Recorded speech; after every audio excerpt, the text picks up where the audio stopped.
হাবিবের সংগ্রাম, হাবিব ভাইয়ের সংগ্রাম তুমি।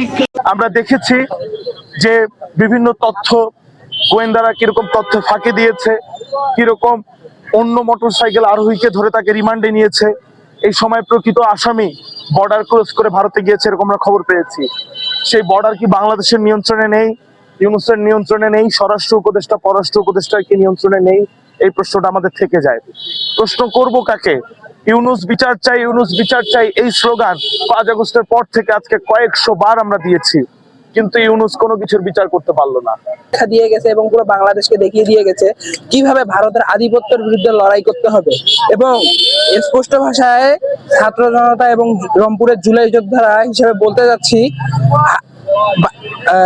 সামনে বছর ফেব্রুয়ারি মাসে 12ই ফেব্রুয়ারি নির্বাচন ঘোষণা করেছে।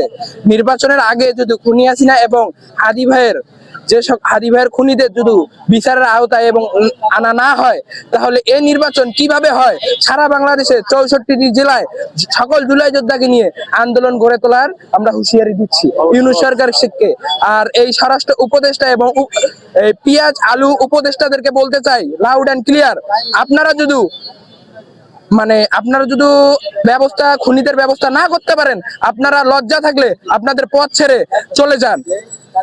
বাংলাদেশের ছাত্র জনতা, বিপ্লবী ছাত্র জনতা কি করতে পারে তাদের হাতে ক্ষমতা দিয়ে দেখেন, তারা দেখাই দেবে।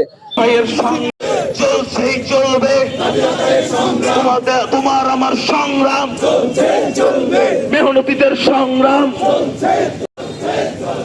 বিপ্লবীদের সংগ্রাম, সারা বাংলার